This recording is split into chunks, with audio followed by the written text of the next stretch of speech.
Okay, so hello from Puerto Rico. Like I promised you before that I was going to talk about Israel.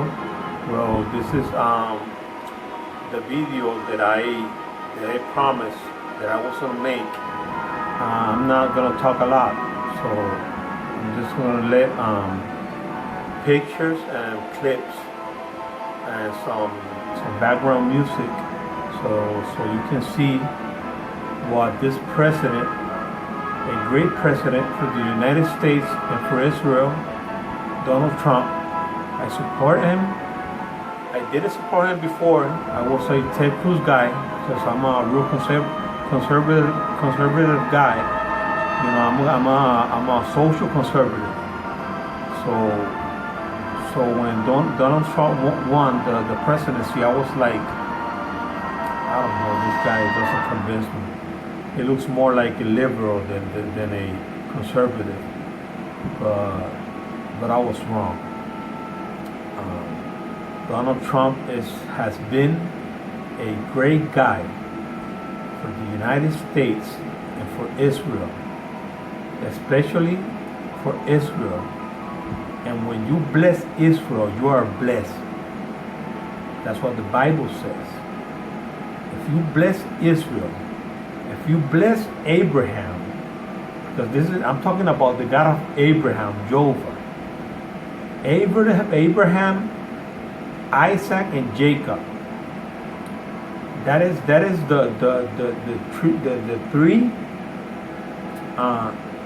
patriarchs that came out with the promise, and then Moses came out, and that's when Jehovah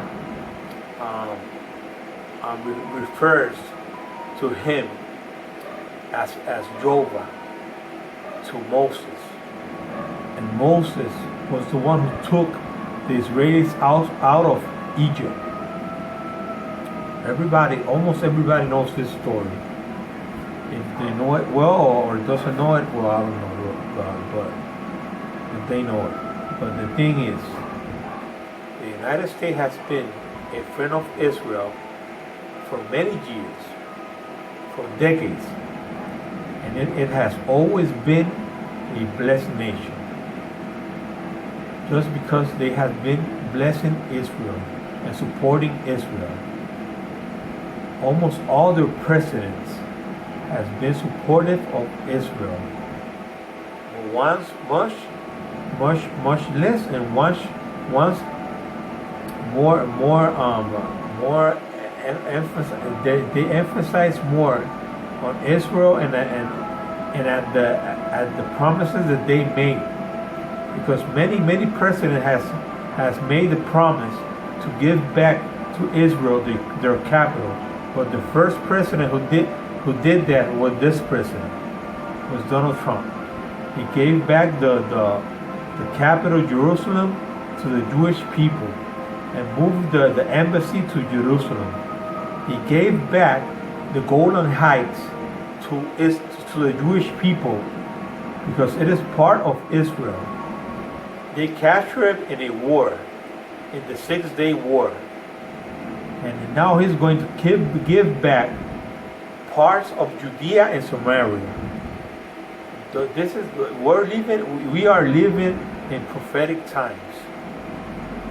And I want you people to understand this. These plagues, all of these things that are happening right now, earthquakes, hurricanes, tornadoes, plagues, wars, rumors of wars, it is all in the Bible. The Bible talks about all of this. So I just want to tell you guys, just listen and just read the Bible. Like I said before, I'm not preaching, I'm not a Christian, but I read the Bible and I believe in it. But to be a Christian is something real serious. You cannot just be a Christian just like that. Okay?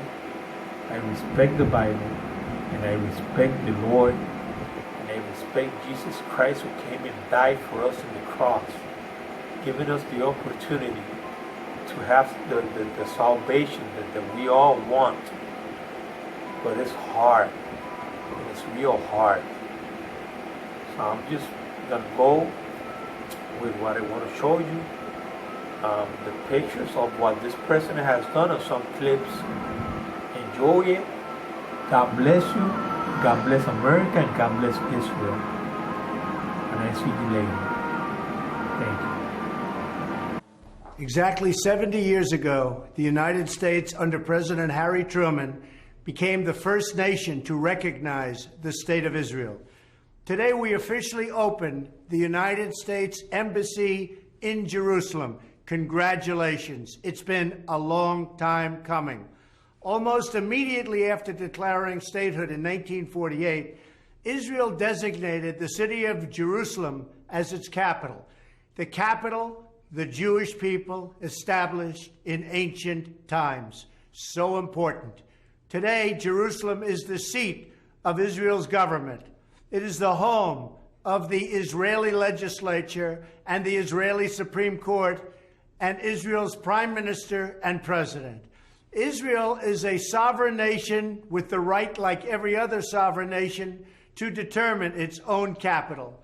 Yet for many years, we failed to acknowledge the obvious, the plain reality that Israel's capital is Jerusalem. On December 6, 2017, at my direction, the United States finally and officially recognized Jerusalem as the true capital of Israel. Today, we follow through on this recognition and open our embassy in the historic and sacred land of Jerusalem. And we're opening it many, many years ahead of schedule. As I said in December, our greatest hope is for peace.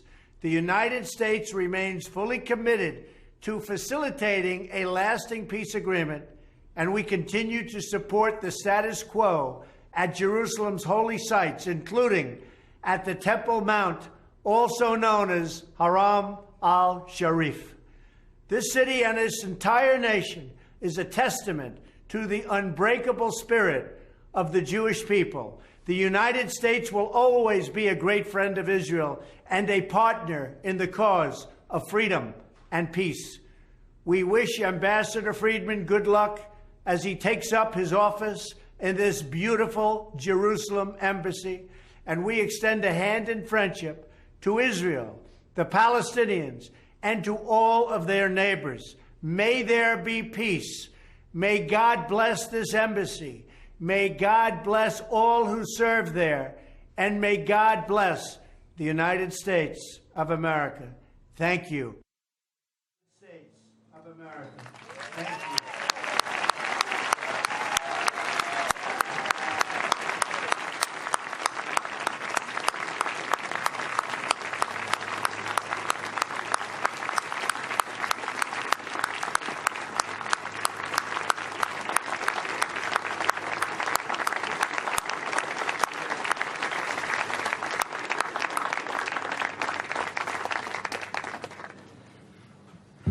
It's now my great honor to call upon Treasury Secretary Steven Mnuchin and Senior Advisor Ivanka Trump to, respectively, unveil the seal of the United States Embassy and to read the dedication.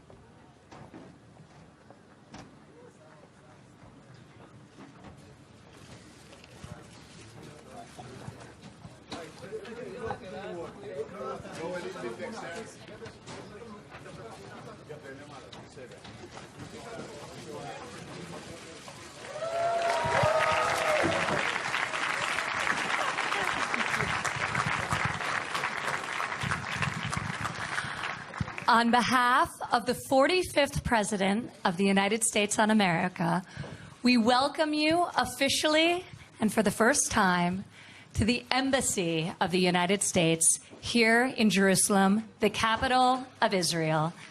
Thank you.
proclamation recognizing Israel's sovereign right over the Golan Heights. The State of Israel took control of the Golan Heights in 1967 to safeguard its security from external threats. Today,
I sat down in a Justice exclusive with the acting chief of staff, Mick Mulvaney, to discuss the record-breaking economic growth, his take on the Dems' unwillingness to work with the president, and the outrageous attacks on Attorney General Bill Barr. Take a look.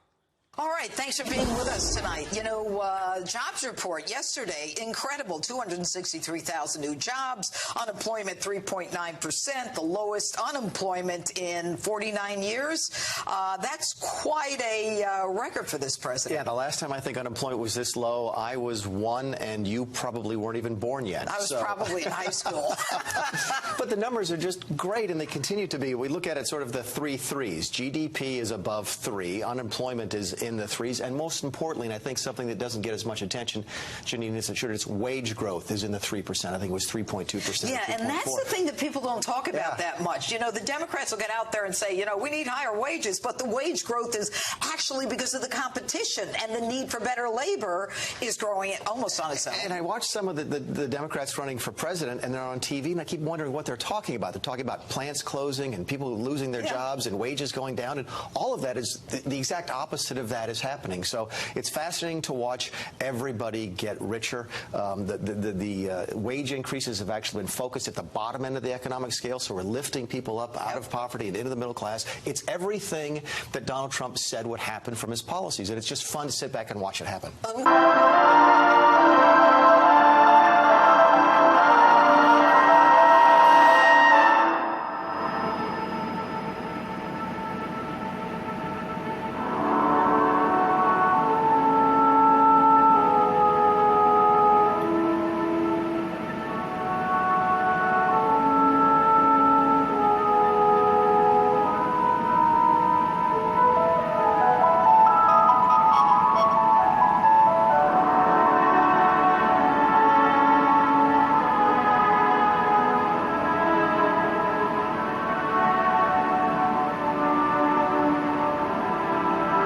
Another historic move. The White House decided to reverse more than 4 decades of American policy and announced that the U.S. no longer considers Israeli West Bank settlements a violation of international law.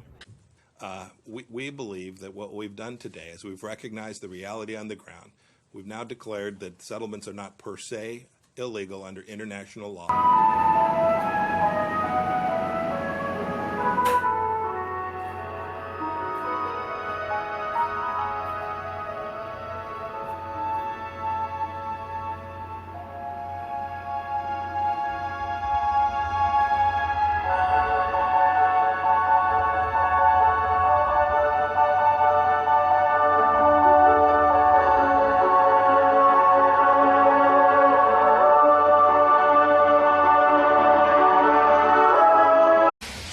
Southern border wall, one of President Trump's most notable campaign promises of 2016. Build that wall, build that wall, build that wall.